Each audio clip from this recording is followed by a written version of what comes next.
បាទសួស្តីបងប្អូនទាំងអស់គ្នាបាទវីដេអូនេះខ្ញុំចង់បង្ហាញបងប្អូនអំពីរបៀបក្នុងការបង្កាត់កង្កែបបែបធម្មជាតិបងប្អូនណាបាទហើយដោយសារតែវីដេអូនេះរៀងល្ងឹតតិចហើយដោយសារតែខ្ញុំថតពេលយប់ម៉ោងប្រហែលជា6ហើយបងប្អូនណាបាទហើយឥឡូវមេឃកំពុងតែភ្លៀងទៀតបងប្អូនណាអញ្ចឹងការបង្កាត់បែបធម្មជាតិគឺយើងមានពីរសន្តានក្នុងការបង្កាត់បងប្អូនណាទី1គឺយើងបង្កាត់មើលទៅលើអាកាសធាតុបើសិនជាមានមេឃភ្លៀងមេឃអីហ្នឹងបងប្អូនធ្វើការចាប់កង្កែបដែលបងប្អូនបាន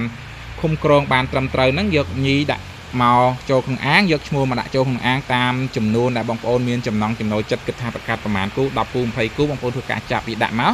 មេឃភ្លៀងរយៈពេលខ្ទង់តែ1ម៉ោងឬក៏2ម៉ោងអីវាចាប់ផ្ដើមអោបហើយអាស្រ័យទៅលើរដូវកាលដែរបងប្អូនណាបើដើមរដូវអាចតែកន្លះម៉ោងឯងអោបហើយសម្រាប់ដើមរដូវ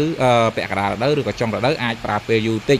ហើយបើសិនជាវាប្រើពេលយូរអញ្ចឹងវាចៃដន្យអីមេឃភ្លៀងវាមិនសូវបានយូរបងប្អូនគួរតែមានជាទឹកជំនួយហ្នឹងបងប្អូនណា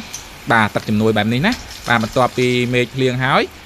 រាំងទៅវិញរយៈពេលកន្លះម៉ោងកែបយើងនឹងអត់អោបទេបើសិនជាពាក់កណ្ដាលរដូវឬក៏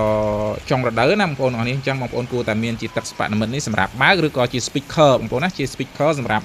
បើកបន្ថែម speaker ដែលមានសំឡេងអោបហ្នឹង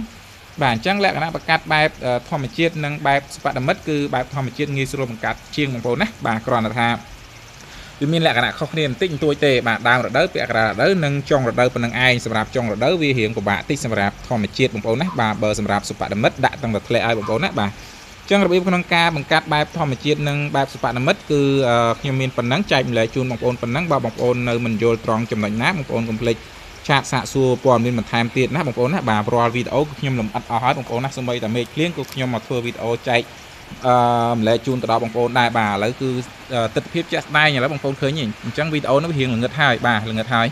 បាទហើយម៉ោង6ហ្នឹងបងប្អូនណាហើយមេឃចាប់ផ្ដើមភ្លៀងគឺយើងចាប់ផ្ដើមដាក់ប្រកាសចាប់ដាក់តែម្ដងបងប្អូនណាហើយរយៈពេលកន្លះម៉ោង1ម៉ោងក្រោយបើសិនជា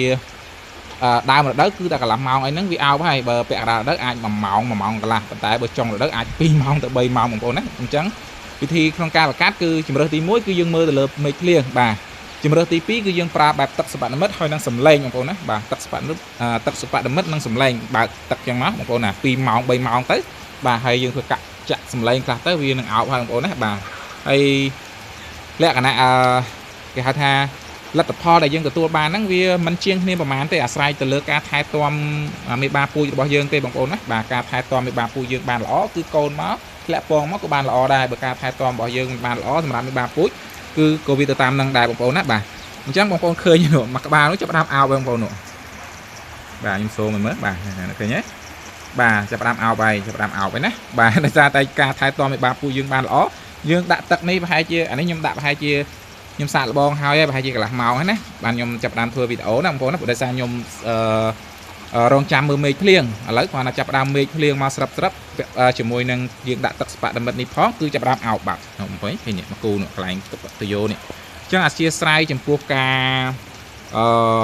រំខានវីដេអូមិនបានពេញលេញរងឹតអីណាបងប្អូននេះបាទសង្ឃឹមថាបងប្អូននឹងយោគយល់បាទហើយអធិស្ឋានផងដែរបងប្អូនណាបាទរាល់បញ្ហាមានកំហុសឆ្គងទាំងអំបាម៉ាតបងប្អូនខមមិនក្នុងនៃស្ថាបនាបងប្អូនណាបាទរិះគន់ក្នុងនៃស្ថាបនាអរគុណជំរាបលាបាយ